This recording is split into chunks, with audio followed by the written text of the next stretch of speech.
If That's always the thing. Yeah. So I want to formally apologize to everyone in our whole extended family. Nathan just said, I usually do all my best interviews off air. We had a conversation just now before going live, and I was like, "Oh, why isn't this live?" Oh, that none of you will ever know anything about. Like, we can't replicate it. Well, I mean, I can Nathan's surmise calves are involved. It got deep. It got shallow. It got wide. It got almost got violent, and then like just step back. Really, we were right at the precipice of some very real violence.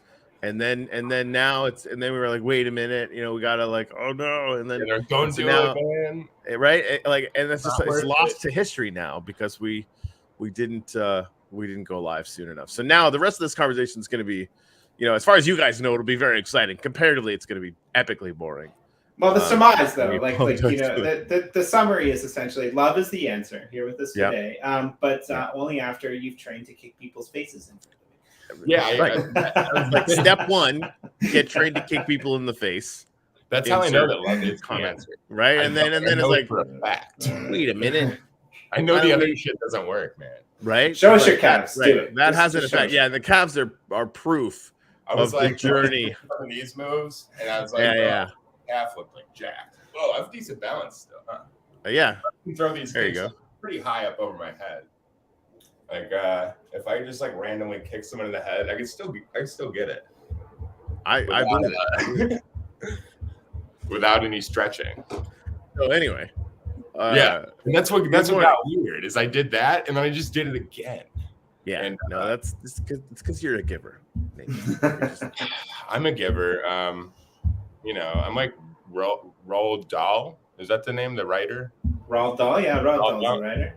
I'm a lot like him, I'd say. That's where you're gonna end with that? Like he was one weird dude. Like he was like a really interesting dude. If you don't know who Roald Dahl was, he was responsible for Charlie and the Chocolate Factory, James and the Giant Peach, the Twits. I'm probably a lot like that dude. Is what I'm like honestly saying. I'm kind of a weird. But he had great calves. I can totally see you as a character in like what was it? The Pelican, the Giraffe, and Me, or something like that. The Lion, the Witch, and the Wardrobe.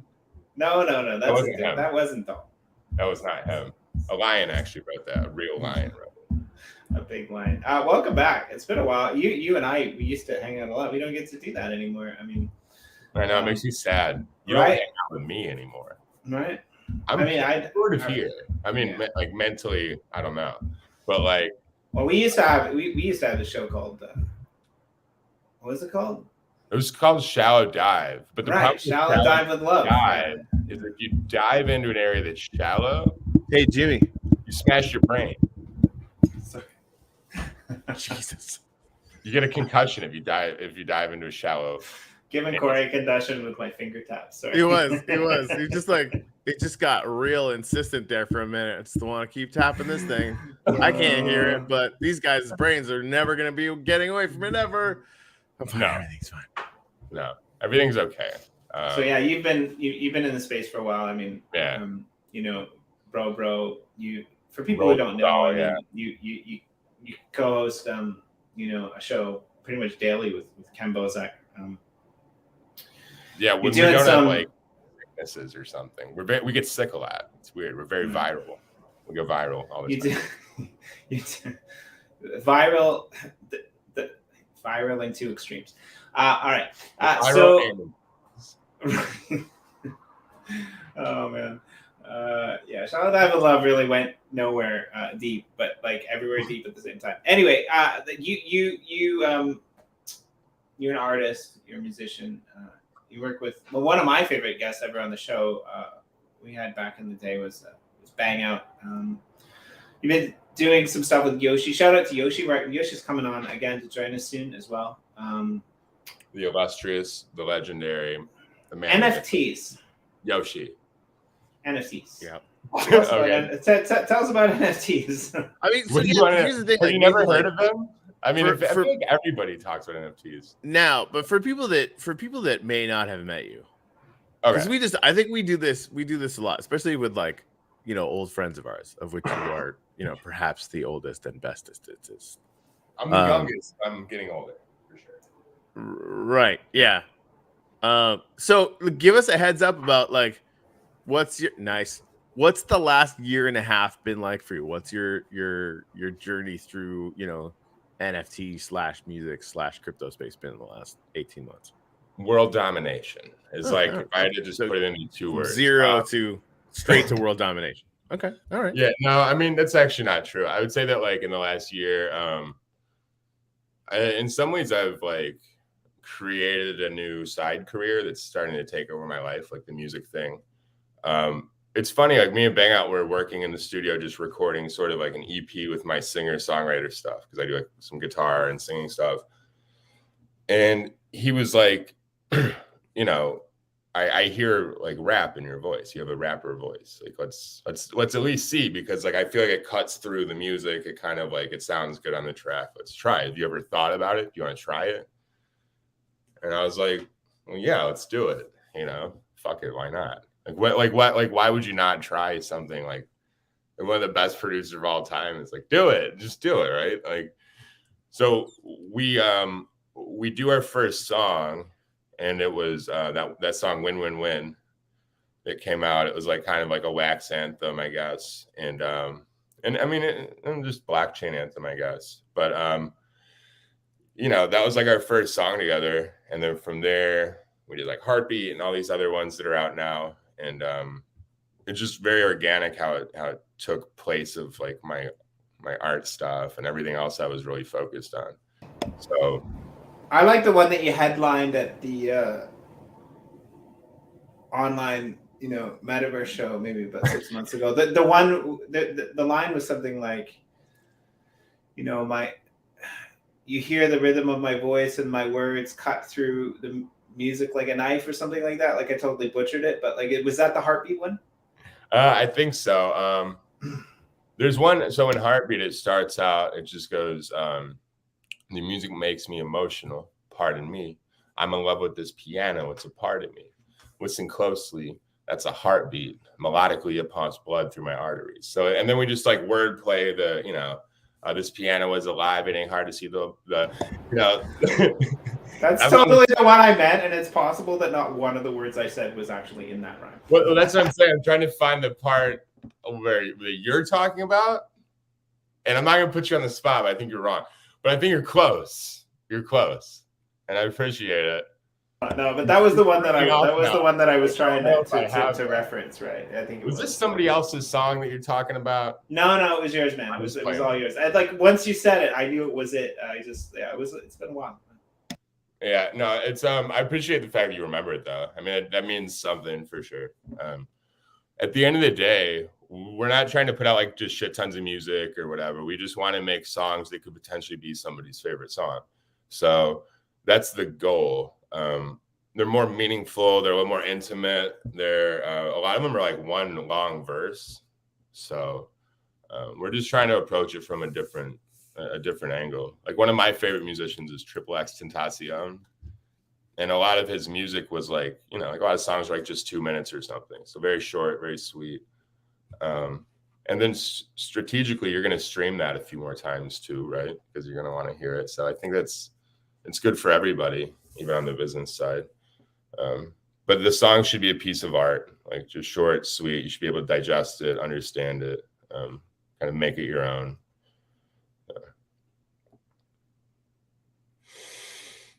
Should we play? Is there anything of yours that we could play on here? Yeah, you should play Heartbeat. It's available on Spotify, iTunes, anywhere that streaming can be streamed. You can stream it. So, wasn't that an NFT as well? Yeah, actually, so the NFT for Heartbeat, the official release from Bang Out and myself, will be happening. It's looking like June, but we're trying to like line up like some extra excitement with it. We could just drop it. Like I've been dropping NFTs forever, but we want it done, the right way. A little promotion, a little marketing, maybe build up to NFT NYC with something interesting because, as you know, he's from that area. So I'm trying to line up something cool.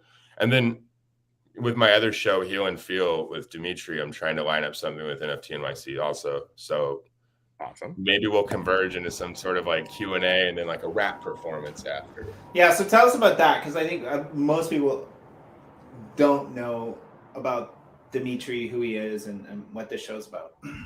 Okay, Dimitri is the father of Vitalik Buterin, I guess is like what he'd be most notable for in our space. Vitalik created Ethereum. And if people don't know, let's see, I guess probably they would say it's second largest cryptocurrency by market cap. It's like the reason NFTs exist, and everything wants to connect to it, whether or not it knows it wants to connect to it. Like that's my kind of personal opinion on Ethereum. Like even all the side chains, parachains, other chains that we've all dealt with, like they all want to go to Ethereum at the end of the day, I think. Everything's looking for something EVM based. So he's the father of the creator of that. So he's like the grandfather of crypto in some ways, if you think about it, you know, because there's Satoshi, and Satoshi is, I mean, I hate to burst everybody's bubble, but that's like a few people. And it's not like one old dude at the computer, you know. I mean, it's 4 human beings basically. And what we have over here with Ethereum is like one extremely smart, extremely young person that was like, I think I can do something here. And you know, me and his dad connected on like a way different level. Like I'm in the NFT space as an artist, and that's how like he kind of knew me. But we started talking about just random shit, like just whatever would kind of like arise naturally. And these conversations would turn into, you know, maybe start with something crypto related, but then turn into like just greed. Like, all right, well, what is the problem? All right, it's greed. It's, you know, it's materialism. It's whatever. And that would be like one conversation. Next conversation, we'd maybe like accidentally talk about psychedelics, or another one we'd talk about like suicide even. Because like I've had a lot of like mental health issues in the past, and he knows some friends that do too. And we would just cover all these topics at random in our normal conversations. And I was just like, we should probably put this out there. Like I think somebody, as long as we're open to come out, or willing to come out of hiding and just be open and honest about our faults and our truths, like maybe somebody could grow from our struggles or just our kind of openness or thoughts. So he agreed, like very graciously, to do the podcast with me. And we've been going for quite a while, I think like 6 months now, but we only do it like once a month or like every 3 weeks, like just whenever it feels right. So that's the thing. And our whole thing with that too is like, we're like, let's just do it until it just doesn't, we don't feel like doing it anymore. So it's very like, not only is it based in sort of philosophy, but we're very philosophical about how we treat it as well. Like it's not for us or about us. It's like whenever something feels like it needs to be discussed, put it out, hope it finds the right person. That's about it. So, and then if you look at like the situation, I don't want to like bring everything in a different direction too much, but if you look at the situation like Ukraine, for instance, right now, that's something that's like really near to his heart and mine as well. You know, his family's from Russia originally.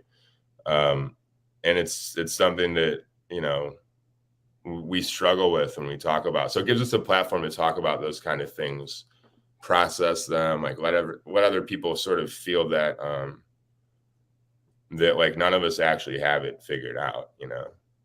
Like you could be like some very successful investor, computer science person, and very successful father, even like Dimitri, or you can just be like an artist and musician who's just trying to find his way through this stuff, like me.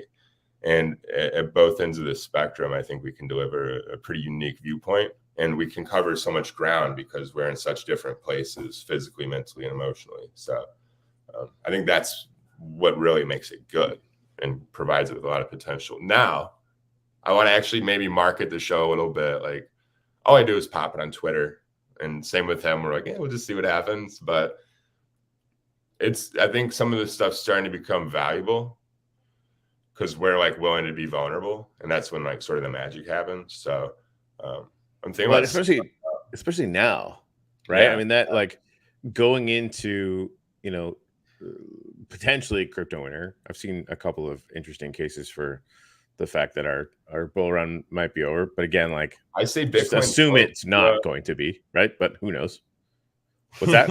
He literally just texted me too. And that's the other thing. We operate on that level. It's funny. I think Bitcoin's going to 15,000.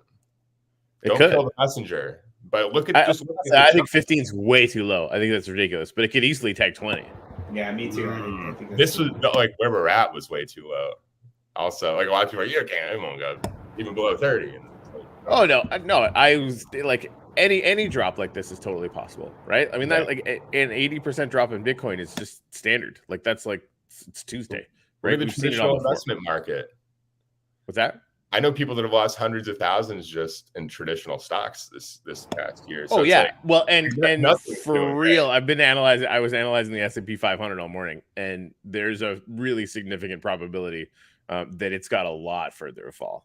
And if that's the case, then 100% Bitcoin's going to go with it, which is lame. It should be reverse correlated, but it is not. I think that's where we decouple at some point, because if the stock market keeps dropping and inflation keeps rising, and then you have a deflationary currency that's rising in popularity at the same time, and maybe education starts to grow around that too, and what that actually means. I think that's how it should work. We'll see. Yeah, I think it provides a decoupling like opportunity, jumping off point. We'll see if it actually happens. But like, right, potential's there.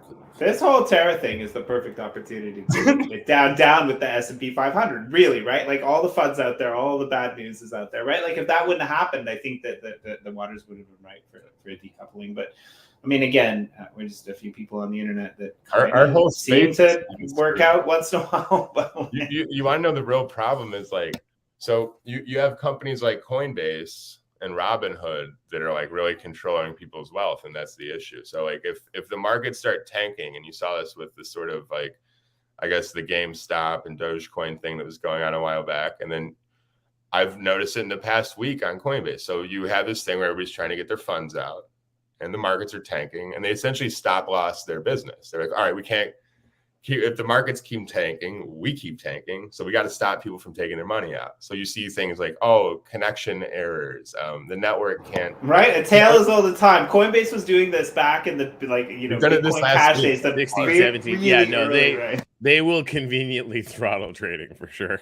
Dude, it's bad. And like, because I'm on a vacation, and I was like trying to get some extra money out, and I couldn't. I was like, oh my God, living on crypto for like this long. I mean, we need to be like, if the only, this is the real lesson. The lesson is not like Terra needs to be perfect. The lesson is not Coinbase needs to be perfect. The lesson is diversify your fucking shit.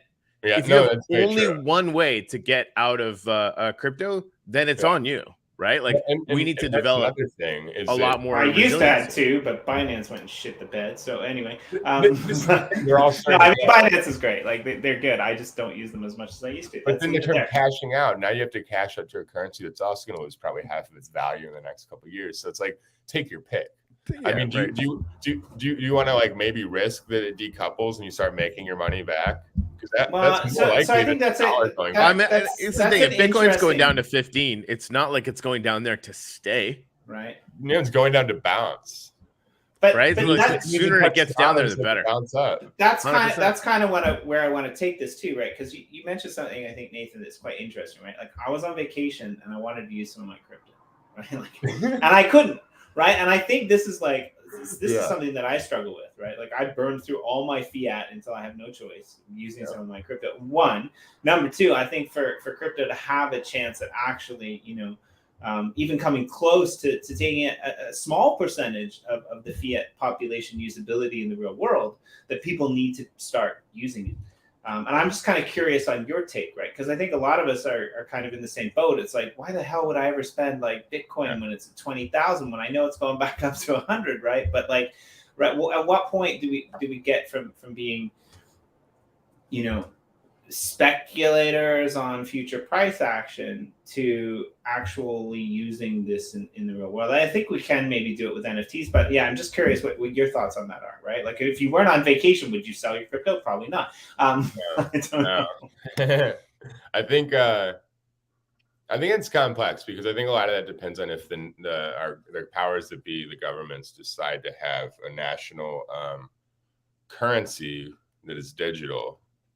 I think that if that happens and it's inevitable, we'll all have to transact in this stuff. If they don't, if they're like, like we're going to stay away from digital currencies at this point, I think the whole broader market, and this is just for like the next 5 years, I think the whole broader market decides like, all right, we're not going to transact with digital currency. It's expensive. It's slow. It doesn't show up sometime. Like, hey, I this transaction not show up. And it says it got there. Like, I don't know. I've seen some like weird shit. Like you'd be surprised. And it's like, I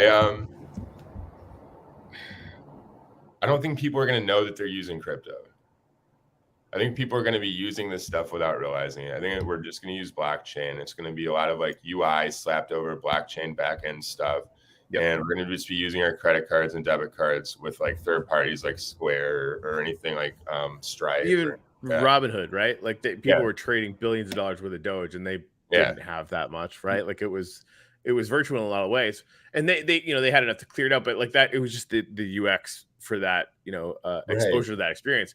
I think you're totally right. I think try running a business using crypto and then tell me if you think that we'll transact with crypto or not. So interestingly enough, I've seen more brands start taking crypto in the last 6 months than in the last 6 years.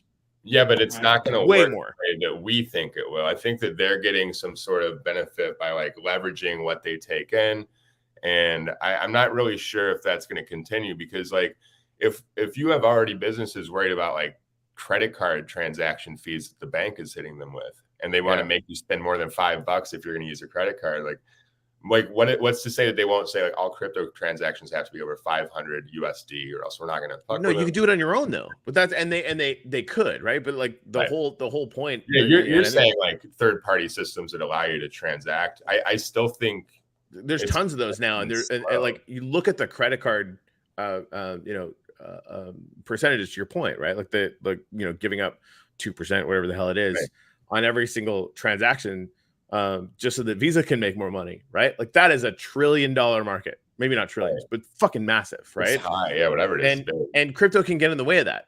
And then you look at the annual lows and the ability for a company to come in, especially like a larger brand to come in and go, okay, we're going to adopt this particular cryptocurrency. We're going to start taking a bunch of it off the market.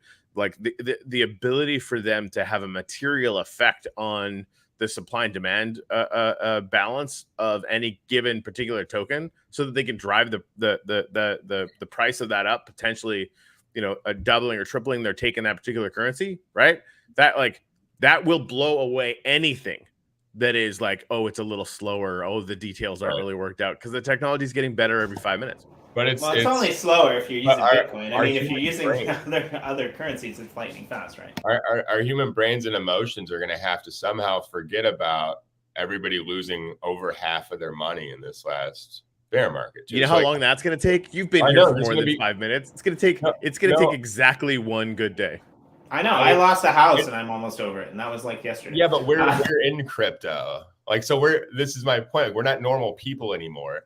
And you're but here we are, right? Like, how long? Okay, the first time you lost a whole lot of money, like how long did it take to get grandfather that just lost 50K?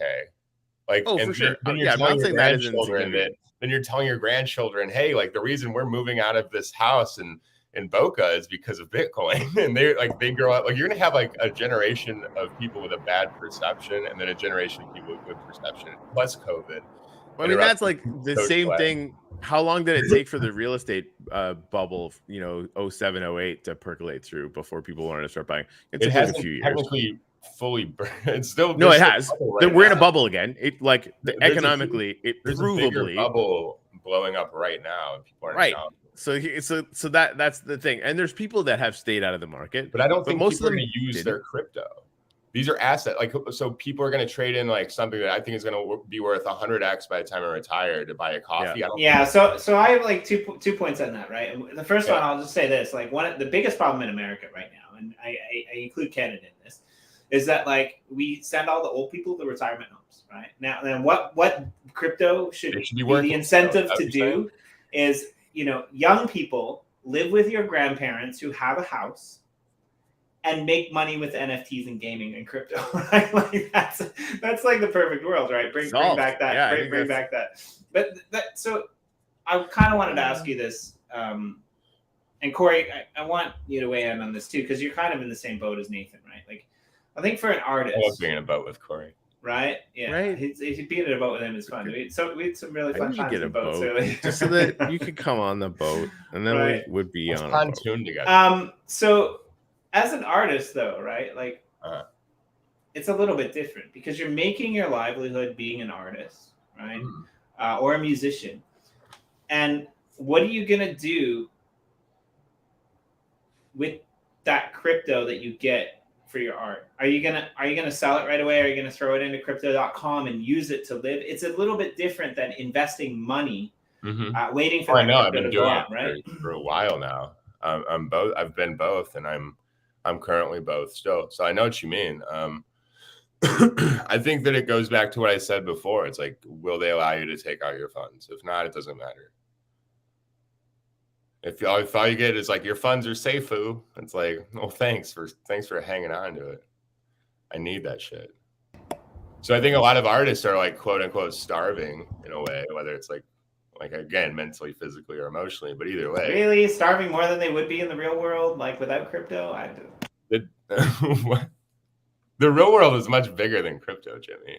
Right, but like how difficult is it to get your art out there in the real world where you actually get any money for it, right? Like, I mean, do you think a lot of these people would have a chance at putting their art out there? Like, I like to see it. I like to wrap it up in very simple terms, right? When we look at music, and one of the things I think that was the best thing that ever happened in the music industry was like YouTube in a way, right? Like YouTube allowed people to go out there and create music, create videos, do like basically their home rendering in their, like Lindsay Sterling is prime example, right? Like she lived in the middle of nowhere, like up in the Nordic countries. I forget exactly where.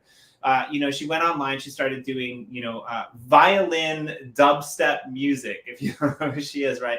So like all of these popular video game things, right? And, within 5 years, she was in New York on stage with like Snoop Dogg, right? Like, and she grew this following, right? Like she obviously very creative, very smart. Reminds me of you a lot, like, right? Like did this whole shadows what's the word I'm looking for?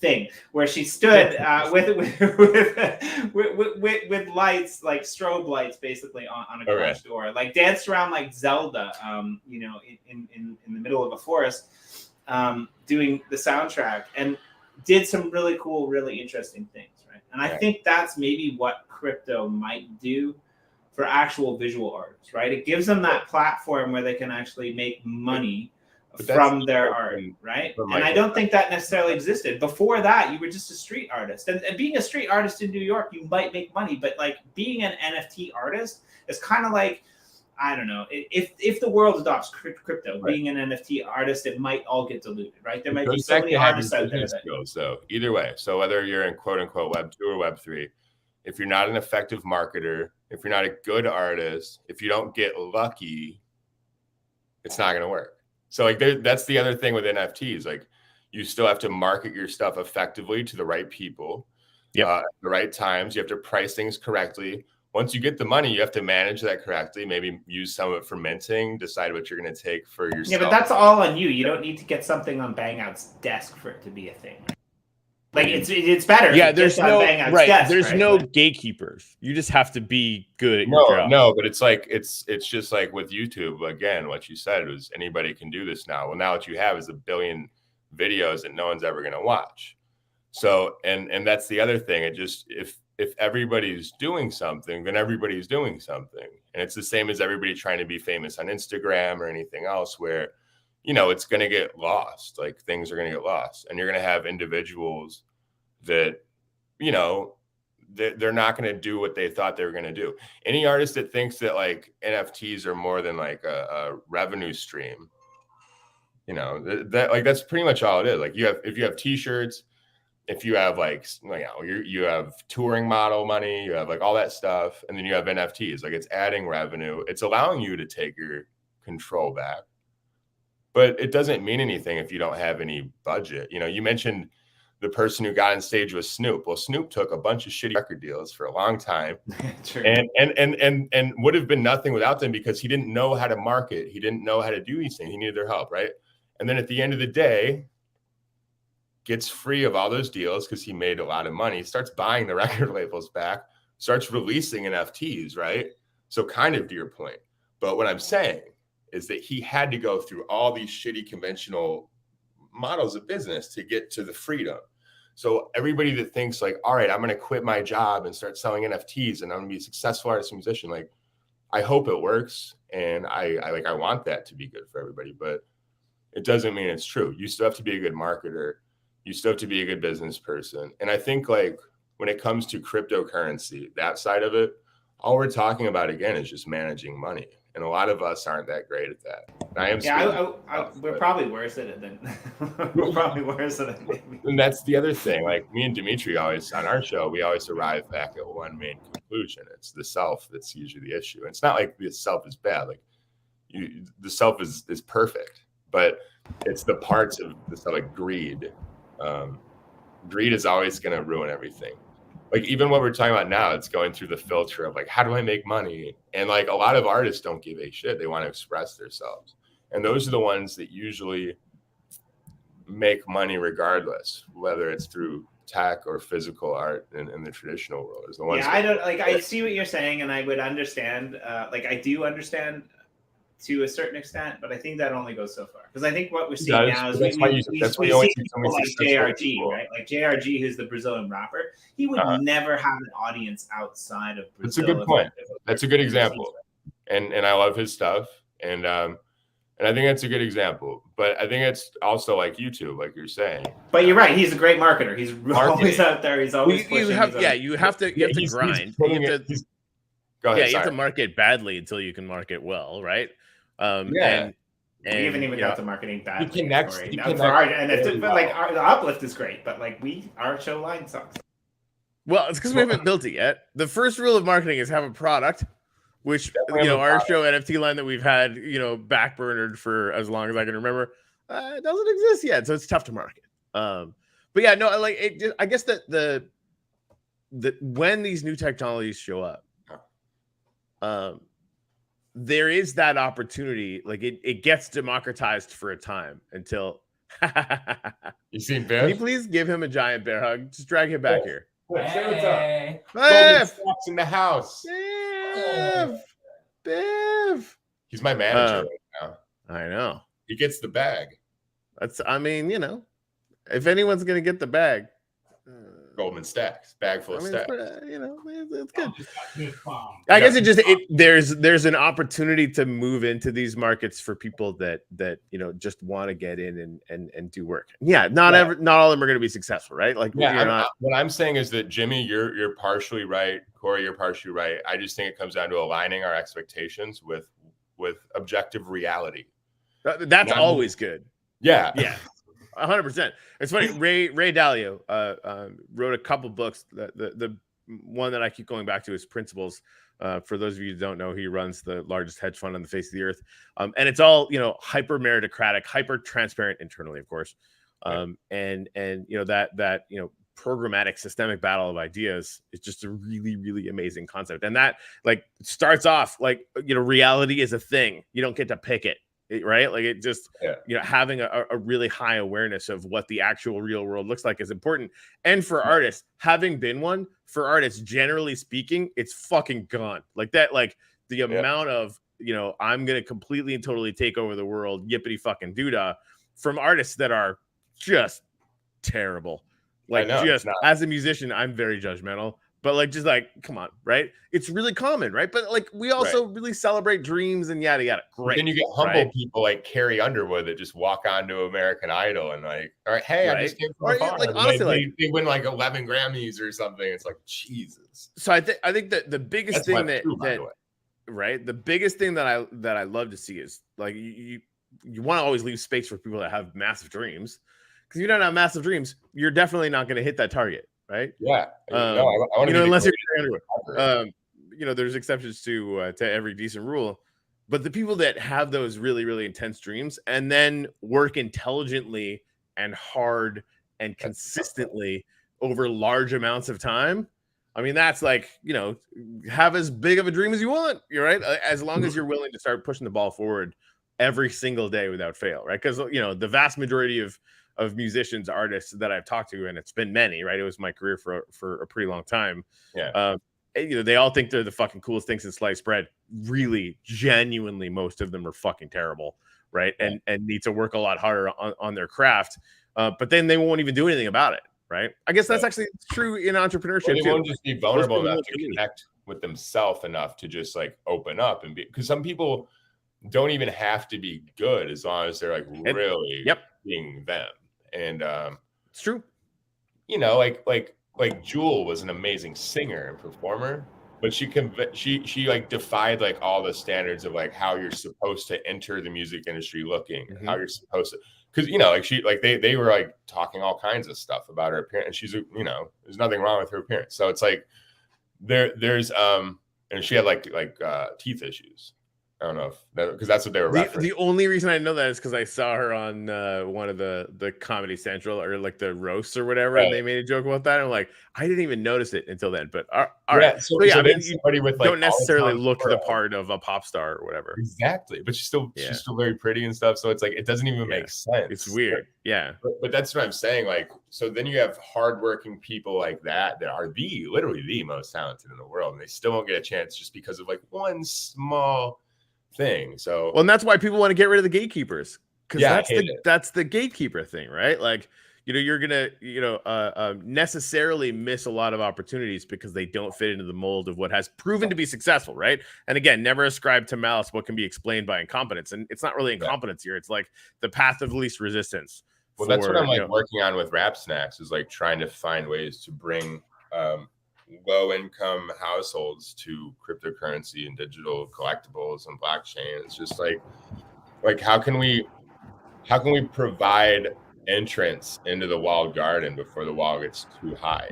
Because I think that's where I always come back to as well, is like, it's not even like, one of the reasons I love what EOS Detroit did back in the day was, you know, they're looking at like inner city, right? Like a lot of times when we think about charity and things like that in the US, we're looking at, you know, other countries, but there's a serious problem depending on where you're from, you know, in the mainland as well. And I like the idea that we can give people equal opportunity. And I think that's maybe where crypto to me kind of speaks, right? Like the ability to have, like, I mean, these things that I have, you know, back there on the table, like they're two of the longest things I've ever owned, and I just think that they're brilliant. But they were bought for less than $1 at a chain store that has zero name attached to it, that like definitely are way more skill than I could put into it, right? Yeah. And there's a lot of people, you know, in the second and third world that are so much smarter than we are when it comes to certain aspects of things. Right, like they're good with technology, or they're a brilliant artist, or they're amazing tradesmen. There's a lot of people in those situations that if they had my opportunities would just fucking kill it right now. And there's a lot of people. There's a lot of people in America that like think that they're smart, and if they had your opportunities, they would scour them away. Right. Right. No, that's the thing, and like to be in the middle somewhere is really confusing almost. It's like to know like, all right, I was like raised in this like, oh, it's in some ways it's like this like pretend utopian society. Like there's a lot of like hope, and you see a lot of greatness, and there's a lot of like opportunity and wealth, but like, I mean, go walk around Miami for 30 minutes. You'll pass a $40 million house with like a person who's like literally like screaming at a pigeon, like. And the rich guy like doesn't even notice the poor guy anymore. And like that's like real apathy. That's like a real issue. And that's what a lot of this stuff I think is like, for me, like that's what a lot of this stuff is going to be effective for, is kind of like helping even stuff out a little bit. But I don't think that the disparity that we're seeing is going to be solved with like, I'm laughing at that because like Japan is like king for that, right? Like certain like the Japanese people are, it's super like, you know, friendly country, super safe. But the amount of times that I've been walking home, like you know, seeing somebody who's schizophrenic, which is no laughing matter, but like extend that to the amount of times that I've been walking home, seeing some guy like passed out on the road, on the sidewalk, like his wallet's out of his pocket, it's bulging out. There's tons of money, and nobody pays attention to him. Nobody checks his wallet. Nobody takes his money, and nobody even sees if he's still alive. Right? Like, that's just like, yeah. Over here, you'd have like an influencer who built their name on like doing good deeds. It fucking comes like, oh shit, like that's our culture, right? Right. So the that income disparity is something I think about a lot. Other than crypto, what's your better idea? Because crypto is definitely better than the legacy system. That will shut you out completely, right? I think we need to go back to the original legacy system of being good to each other. That's romanticizing a past that never existed. Well, I think that values. I've been romantic, and he's not wrong. but values have changed, but not as much as some people like to think. And I don't think the values are the issue. I think that we're apathetic and we're impatient. I think that's the issue. So if we can the solve for that is so rushed all the time. Yeah, I think that we would be a little nicer, and I think the world would get better. And I think you're right. So yeah, I mean, notice, hey, these people are suffering, and we try to do something about it. Right. Well, and I know, like, I'm pressing you on this because I know that's actually how you live, right? So it's easy. It's sometimes too easy to call out the issues, and the solutions are harder, right? Here's one, and I know that you live that way. So I would much rather leave people with, if we call out, here's economic disparity or whatever. Yeah. What's the solution? Here's a great example. There was, I was just in Hollywood the other week, Hollywood, Florida, and there was a dude that was like, he's pretty drunk, and it was me, homeless, and he was walking around up to people with a cigarette, like, can I use a lighter? Can I use a lighter? And people were like, yo, they kept going, I don't have any money. And I walked up and I gave him a lighter. Like, here's a lighter. And he hands it back, thank you. And he goes and lays down, quits bugging everybody. That's it. People didn't have the fucking patience to listen to what he was saying. And then they were too afraid to take the chance of like giving him a light for his cigarette. Like, the worst he's going to do is run away with your lighter. Oh, well. Like, you're going to give him like maybe $2 to just leave you alone anyway. So who gives a shit? Just like, I mean, my missus would freak out because like we have kids and but like that. But I think your point stands. Nobody's even listening to them, right? To be too proud to serve the underprivileged person, like actually do something for them.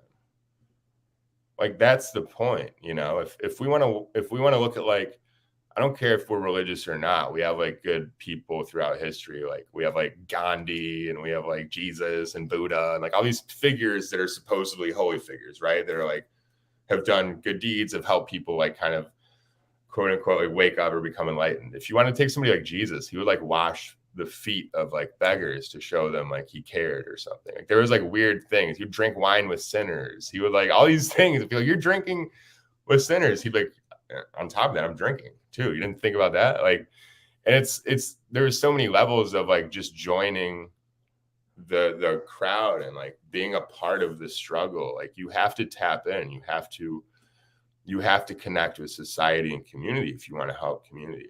It's very easy to sit in a fucking penthouse somewhere and look down on all the people and be like, I want to help them. And then you just go and you look on your phone and you're on Twitter and all that shit. It means nothing. Like we have a generation of apathetic millionaires who just think that because they say some cool shit on camera, like now they get to be a good person. It's not how it works. If you're afraid of the people that you want to help, you're not doing right by yourself or them. You need to go down, connect, make sure that you realize that's just another human being. Because a lot of us walk around, I say us because I don't want to point the finger, so I'm putting myself in this too. A lot of us act a little better than a lot of these people that are out there struggling. And we're the same fucking thing. I take all your money away. I take your family away. I take your home. What are you in 2 weeks? I bet you're not as tough as you think you are. So we should help people when we get a chance. Okay. That's all I care about, man. Like, I'm done. Like, I've spent and given away everything I have because I don't need it. Like, I'm good. I think people, they might need a lot of shit, but like, do what you can. If that's what I can do, I'm going to do it.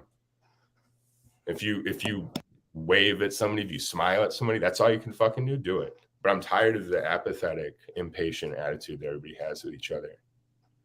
All we do is talk about money and why we don't care about money, but we're still fucking talking about money. Like, we're not fooling anybody.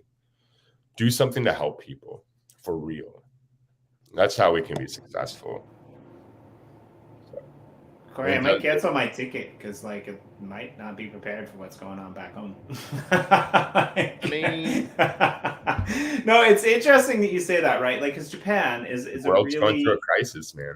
Japan is a really interesting country in that people bury a lot of things. Now they also have the highest suicide rate in the world, right? But they bury a lot of things behind this, you know, social kind of aspect of things, and right. And I get kind of double because I'm a foreigner. I'm a privileged foreigner, but I'm also a foreigner that will never fit in because even if I do speak the language perfectly, I'm never going to fit in. So like it's kind of really a weird it's a weird place to live in, right? But it's completely different, you know, because I think with the exception of one or two things, you would actually fit in really well here.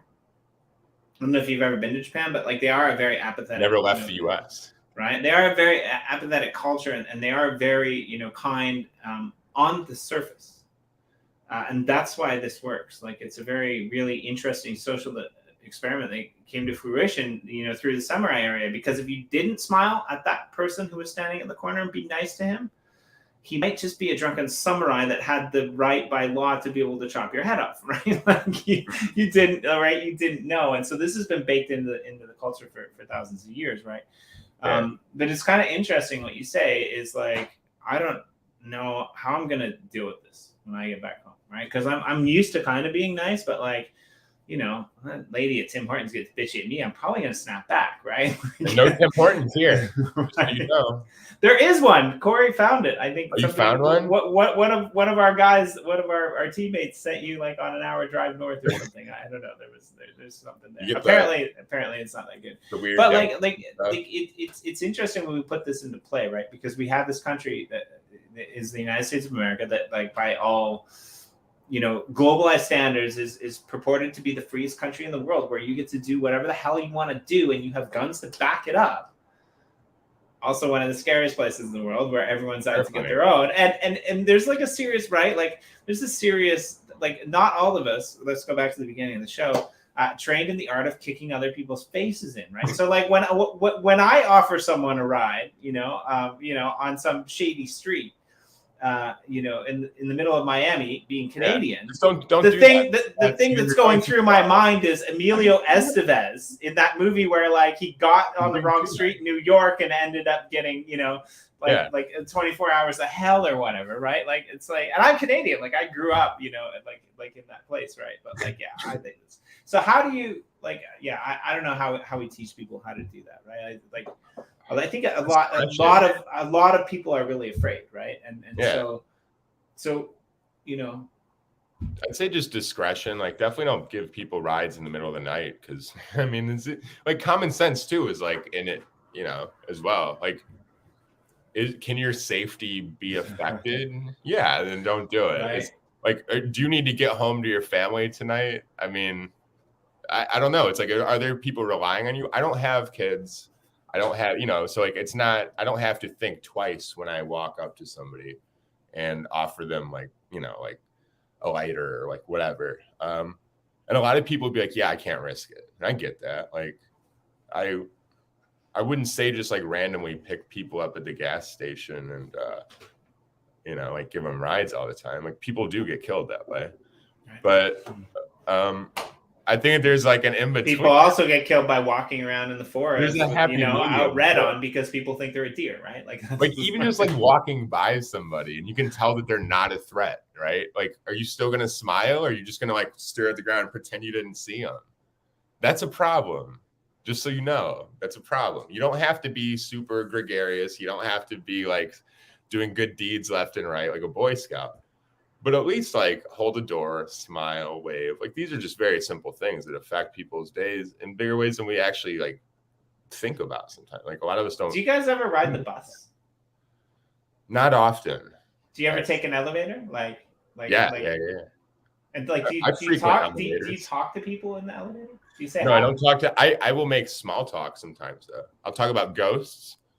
If the elevator jumps, like, oh, might be a ghost, and people are like, Dude, I would love to meet you randomly in an elevator. I think that would be like that would be the highlight of my experience. Like, I'd probably ask for a selfie so that I could show it off, like, you know, when at Christmas dinner. Hey, I met this dude in an elevator like 6 months ago. Like, the elevator jumped, and like, Yeah, he's super famous now. Also, ghosts.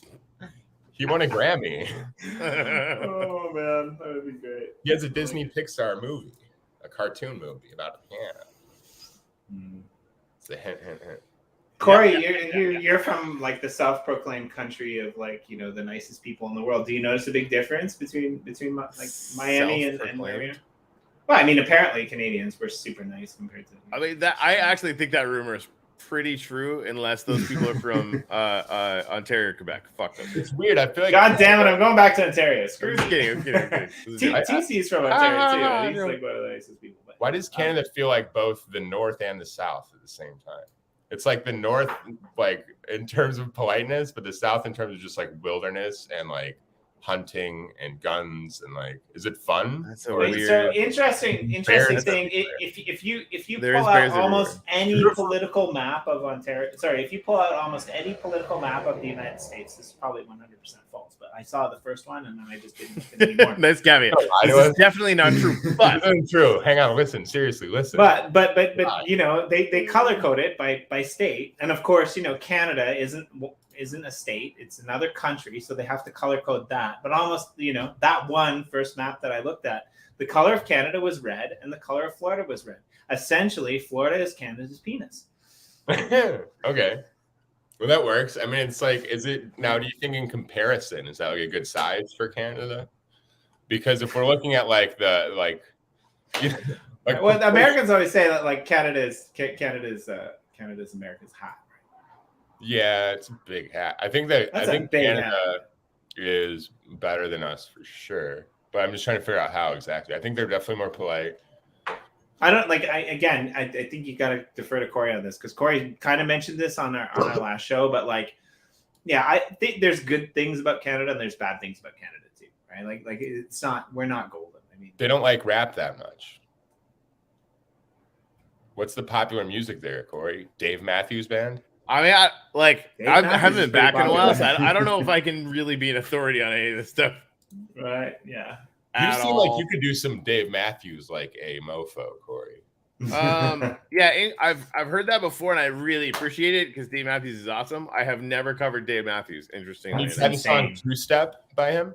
Two Step is great because I think Corey, because I've heard Corey sing, and I know actually because I've written songs for people and stuff. I know that your voice would sound good on that one. How confident are you about this? Like, do we have to fire him from the Uplift so he can get like a new Dave Matthews cover band career going? Like that would be cool. Denied. Yeah, no, I want to get back to the point where I'm playing like a gig a month, but yeah, I have much bigger fish to fry. You guys play together. I think you have to love the idea of stardom to want to go past a certain point in the music business, and I genuinely do not. I don't want to have to do anything. This is the problem I'm having with that kind of stuff. Is like, I only want to do East Coast performances. I have like specific hours. I have like certain. I'm very, very, very picky about stuff. And I don't think that's going to work well. I'm going to have to give in and just do a lot of stuff I don't want to. And I guess that's worth the price. Like all I want is the money to like go to weird places and just hang out and play guitar and smoke weed. I'm a simple creature. I mean, this is the way. I'm like a really simple creature. Like I just want to own like a private island with a mansion and a giant yacht. You should leave the U.S. for Canada, and maybe we can hike across a beaver dam, and you won't fall through and almost get attacked by beavers. What are you gonna save me from the beavers? Couldn't save myself from the beavers. Really? You can't beat up a beaver? I don't know. How many times did it come up? Like Have you had a lot of practice trying to beat up beavers, Jimmy? Right? Yeah. They like. Only Dude, metaphorically. I can't believe I'm gonna quote this on our show. Like this is Whoa. really.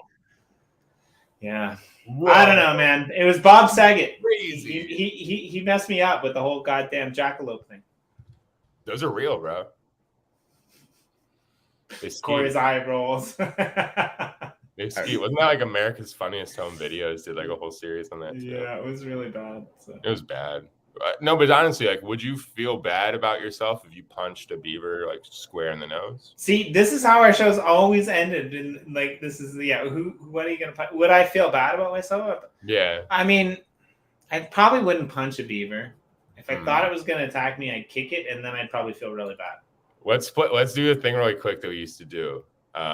What do you hate? Right now? Yeah. Anyone who works for the Canadian government, like seriously. Like, wow, that's a lot of people, man. I'm so glad. That's so sad. That's why I used to ask him that a lot. You never know. One day he went into a rant about Walt Disney for yeah. One day I went on a Walt Disney all right, rant. we're done. Yeah, it was good. Now, so for people who don't know, I'm in the process of moving my family stateside because, well, not stateside to Canada because I kind of want to do this show at a normal time with Corey and have nights free. It's a giant opportunity, but yeah, like I'm sure Corona has something to do with it. But like, just like. The bottom line is my kids are not Canadian enough to be able to go to Canada without a Canadian passport, but like they're too Canadian to be able to get into Canada without a Canadian passport. And it's like, how do I get a Canadian passport? It's like, well, you have to have a ticket. Well, how do you get a ticket? Well, you need a passport. And it's just like, man, it's just like, seriously, if somebody has a boat, like I'll put them in a bag and jet ski them under the water. Like that's what I'll do. I'm probably going too far with this. Yeah, it's got you now again. I mean, that's kind of what we do. If we're being honest. Just rename it too far with Corey and Jimmy. We've gone too far. Too far. But on some real shit, y'all. Corey, so I have a question. Does this happen in America? Do you drink milk from bags in America? Do you? We didn't in Hawaii. But this is a thing in Canada. You buy 3 bags of milk, like one bag of milk with like 3 little bags inside. I don't think that exists in the States. Sounds awful, dude. That's pretty good. Okay. I don't want bag milk. You didn't have milk bags? I just didn't know. I didn't have milk bags. I just feel like something you'd find in like a trash can walking around the city. Dude, like, I found some milk in a bag and I drank it. I've been sick for 4 days. Well, I don't know how you don't know this. Like, I'm kind of. All right, here we go. Do it. Just hit us with that bag milk. I'm bringing this up. Like maybe Corey's uninitiated to the whole milk bag thing. I mean, this totally probably deserves a meme at some point. You're kind of a meme. Just you. Just me. I'm a meme, right? You've been memeing a lot recently. Like people have been memeing me, and I don't want to kind of know where my cut is on this. I think this is it. Yeah, these are milk bags in Canada. This is like common thing. You buy them. It's disgusting, right? Like 1%. I think it's totally freaking normal, right? That's totally just normal. So you can put them in like there, and there's like less. Like this is what you do. Maybe I don't know. That totally is familiar now, but I haven't seen that in a long time. I think this is totally a Canadian thing. Man, sometimes I don't like Canada. Like I feel like we were doing so good today, and like things were going so well. Yeah, and then now you just hate Canada. I'm sorry, Canada. TC, I love you. Right? But, like this is pretty good. Wait, is it true? I heard TC. I don't know. I might get in trouble for saying this. I heard a secret. Did you kill a bear in a wrestling match? A grizzly bear when you were 18? I heard a story. About TC? He used to fight bears for a living. Huh. Because he's like one of the most powerful wrestlers of all time. A lot of people don't know this about TC. I mean, I'm signing up for this sight unseen. He's like a legend. Like if the UFC was around back then, because he used to just like take grizzly bears, just snap their neck. I could totally see TC as a professional wrestler. Maybe that's why he wears the glasses. I mean, just don't mess with him. That's all I'm saying. So, do you want to fight TC? Fake fight? No. Please, anything but that. I honestly don't. Why would you say something like that? It sounds so weird. Just you saying that like sounded like. Well, we had a whole episode about that, don't you remember? You were gonna fake fight some people, but then in the end, you were gonna real fight them. I mean, we're trying to figure something out now with a couple people, but I just want a certain amount of money sent to certain charities. That's all I ask. Fair enough. You trying to go, Jimmy? No. Want to give some money to charity? Somebody put up $50K for Jimmy. What do we choose? What are we giving it to? Is there like you wanted to give it to the Canadian government, right, Jimmy? I'm out for like a year, man. What is that? It's a metal plate and 8 bolts in my collarbone. Wait, what? We haven't talked in a long time. You got shot? What are you talking about? No, I broke my collarbone. You broke your collarbone. Yeah. How? I forgot I had kids and I did something stupid. Let's leave it at that. Okay. Well, man, I don't even want to know. Yeah. I heard it's the most painful bone to break. Yeah, like it's been a while. Like I showed up here with Corey and I was in a sling for like 3 weeks. It was good. So yeah, we got some. It's awesome. Any other updates about what you guys are? I can't stop. What you guys are? What you guys are doing? I'm sorry. We got an action-packed week. Do you? Yeah, but like, what about you? What's happening? What's coming out? What's coming through the grapevine? I mean, I know that you've been putting out a lot of music, art, videos on the Yoshi Drops front. You guys are, you and Yoshi are, you're doing a lot of the art. I think a lot of the tracks are coming from Yoshi's side, and there's most of them have been included in the membership drops. Yeah. I know you kind of mentioned about the whole bang out music thing. Like, what's on the agenda next week, next month? In the next 6 months. Upcoming, we'll probably keep doing Yoshi Daily stuff this week on the normal schedule. I'm trying to think in terms of big stuff coming with me and Bang Out. Like I said, I think in like June, but definitely everybody go out, stream the single Heartbeat from either me, Nathan McCorey, Love Is the Answer. Hey, I actually tried to find a link for that. Can you send us a link for that and we'll push it out all over the place? I did the same thing. It's I will actually tell you something right now. Yes, please. Right now. You guys should follow my other Twitter page. You haven't. Oh yeah, What was that? And we'll put it up on screen. That is TheUpLifters Music at TheUpLifters Music, and that has like more. I don't want to like sit there on my Twitter all day and like shill things, so I just put it there and then retweet them under mine if it's necessary and stuff. Like I don't know. I want some of my stuff to still be like fun and nice for people. Hang on, I'm trying to send you this shit. Got it. I found my DistroKid thing. I sent to Jamie right now. Yeah, it's a good. I like that video a lot actually. You sent it to me before you released it. Yeah, there's a lot of stuff that we're still gonna drop too. I've got a video for a song that was shot in Miami that'll be dropping pretty soon. It's looking like the glorious, illustrious, flame-throwing Ken Bozak will probably be in that video. I'm just trying to kind of get a few things lined up with it. Also, Dimitri and me will be doing another show this week, I think. Heal and Feel podcast. We'll probably talk about like aliens or something, or whatever. What should we talk about? Should I bring up a subject?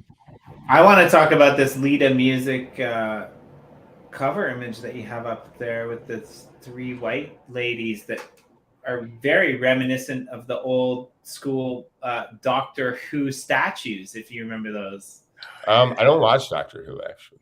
Yeah, Those guys are cool. If you didn't look at them, if you looked at them, they would stop. But if you didn't look at them, they would sneak up and kill you. Yeah. I like that. Yeah, that piece was actually about how a lot of artists aren't really going to have like a real vision of success, or not like what other people say. A lot of artists aren't going to see success in the same way a lot of people above them will see success from their art. Meaning, like, there's a lot of like businesses or a lot of people that fund things that will probably end up taking credit for a lot of people's art and make more money than the artist himself, get more notoriety than the artist himself, and blah blah blah. So that piece was just about that. Like, their eyes are kind of gouged out, and in the larger image, they're staring up at the moon, and obviously you can't see it if you have no eyes. So that's the thing. The moon is symbolic of success. So yeah, I want to put out more art soon. It's just something that I have thousands of pieces now, and whenever I get to the point of dropping it, I'm like, I don't know if I like this thing, or I don't want to write this thing on it. I want to change this part, and I just can't do it. So I've been having like a little bit of a block when it comes to that stuff. But you're the only person I know who destroys artwork before you've made it into an NFT. Like it's weird. Like, in the last year, my mind has shifted purely to like only creative stuff. Like the other stuff doesn't want to work.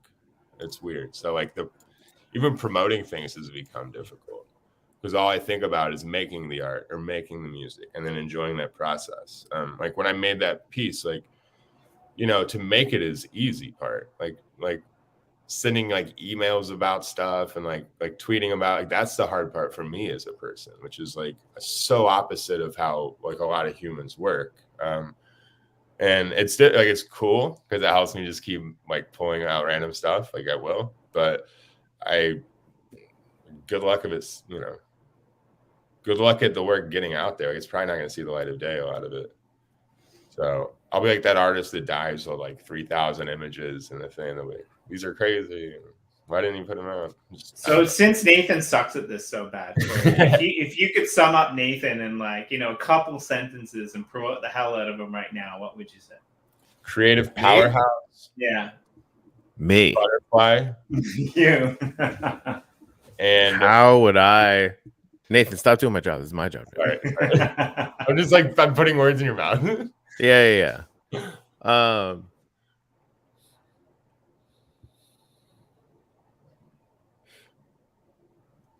Actually lives his very important values. It's one thing to come on this show and, you know, talk a big game about caring about people. You know, the tear you shed around that, like, I know that's real, and I know that it's in your heart, and I know that you are moved to action around that, and that's the example ultimately that we need more in this space. So that's awesome. I appreciate it. Yeah, I want that legacy. I don't need the legacy of money. I want to give money. Yeah, and I know that to be a true fact about you, right? Because like a lot of people can talk a big game. It's where, you know, the actions speak far louder than words in that vein. And, you know, as an artist, as a creator, I believe and love the fact that you are just deeply honest, and that's going to turn into good art. Yeah, as someone who, again, like, is hyper judgmental, like to a fault. I really am, right? Yeah. Like, because it just, you know, I've seen all of it so many times. I know. But I honestly want you to just keep creating more and more and more, because you're, you know, the stuff that you're doing right now is good, and I personally believe you're only going to get better. I really, really appreciate that. It means a lot coming from you, and you know, that's all I really care about. We none of us know how long we're going to be here, and I think we should all just do our best, you know.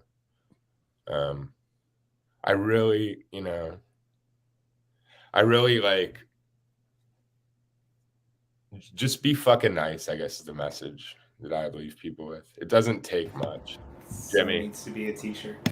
just be fucking nice. Like that's kind of like the only like goal, or like if you have like a like some homework that I'm giving people, like just, you know, like if you see a person that's down, like risk smiling and waving, risk them being like, ah, fucking weirdo smiling at me. Like, who cares? Risk it. Yeah. That's your job. Like, that should be all of our job. The world gets better just from that. The dude's trying to get into the lane in traffic, just fucking let him in. Like these are the like the little things that make the world a better place. It's not about giving as money. It's funny, like as a strategy to make yourself happier, that's the smartest thing you can do. Yeah, and right, like just like if you're really worried about that car getting in front of you, you need to meditate for a week and a half. Yeah.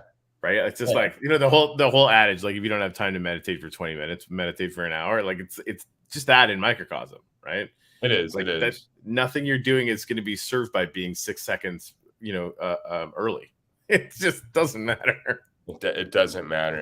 If you're late, you're going to get fired, or you're not going to get fired for being late. Like, your boss either likes you or doesn't like you. You're either on the edge or you're not on the edge. Being late doesn't really matter as much as being good. So it's like the problem with all that, like, really though, the problem with all of this is most of the people who are listening to this or will listen to this, you know, they already know that. That's why they're plugged in. And so what we're trying to do is, this goes back to one of our earliest episodes, actually, when I told the story about my permaculture. And like, to your point, Corey, I think this is, you know, where Nathan does it, right? Like, you're never going to convince the world that you're right and they're wrong. That's not how we work, you know, in our hyper judgmental society. Where everyone thinks they're right, it's never going to work. So what you have to do is you have to go out there and you have to do the best that you can do, and you have to build a model for change. And I think this is what Nathan does, right? Like, he is that person who walks out on the street and smiles at people. And I would suspect when people give him a weird look, he does something just as bizarre and weird, but more friendly than the original thing. All right. Fair enough. Okay. I figured you would go off on that. But yeah, you're right. Like, I don't know him. I've never met him in real life, but like, I hung out with him a lot, right? Like, you've had the honor and the pleasure of, you know, playing music with him and giving him bro hugs here and there and doing all of that, Corey. But like, just the little bit that I do know him from a distance, I do sense that he really does live every moment of every day, you know, with what he believes, which there aren't very many people who do that, really. Well, just let's just all be our best self. That's it. Okay. Because at my best, I'm just trying to be nice, and I'm still an asshole secretly about a lot of things. That's the trick. We all are. So don't beat yourself up. Just do your best. You know, it's easy. I think a lot of us will do like one bad thing. I'm like, I'm not that good after all. Like, you'll hold the door for somebody, like, I'm a nice person, and then later you'll honk at somebody, like, I'm an asshole. And it's like, just, you are what you are. So like, give yourself a break, but do your best to be nice to people. That's it. So what you're saying is assholes in private are much more productive than they are in public. That's Jimmy's takeaway. So wait, when I by myself mostly. Here's a good example. It's like praying. Like, the person who sits down in the middle of the boardwalk to pray is probably trying to tell people how holy he is. The person who goes home and does that in private is probably actually pretty holy. So it's like, that's the difference, I guess. All right, sounds good. Thanks. I'm grateful for Nathan McCorey. I'm grateful for all he does. I'm grateful that I met him, and I'm grateful that I get to be on the show with Corey and McCorey. I'm grateful for the fact that I could be here with you guys too. I'm grateful for both of you. I'm grateful for Bang Out. Like you guys have no idea. He's completely taken me under his wing, and like, we've helped each other more than, I don't know. I'm just not even going to get into it too much, but like, I just want to say thank you to him. My management team, Stacks Club, shout out to Viv. He's actually like a really caring human being. I think like it's important. Like, a lot of us, Corey, you, me, Jimmy, Biff, we probably all have different views on things in life. And if we can get along, the rest of the world can. And what's most important is like, we're truly loving human beings. So like, my team is filled with loving individuals that I just want to shout out to right now. You're all fucking amazing. Shout out to my Yoshi team. Shout out to my Legend team. Blue, Yoshi, everybody. I really, I just appreciate you all. It's going to be a big year. If I could talk more about what's going on, I just don't want to like ruin anything either. But we're in a good place. Everything's in a really good place. So I'm just going to keep doing my best and keep living, man. That's all we can do. And I'm going to get to the beach as much as possible. Yes, please. Burn on. All right. I mean, that's fun. Yeah. Sorry I missed you guys last time you were in Hollywood. That's lame. Yeah. Chop shop. Hey, I hope you're doing good. I hope everything's going okay. And I'm here for you, man. I love you. Thank you. I know. And you too, Jimmy, just so you don't feel left out. I'm here for you too. I love you. And I would massage your collarbone very gently and nicely if I was there. I'd relieve your pain. That's the job for my daughter, because freaks her out every time she does it. And that's where we do this.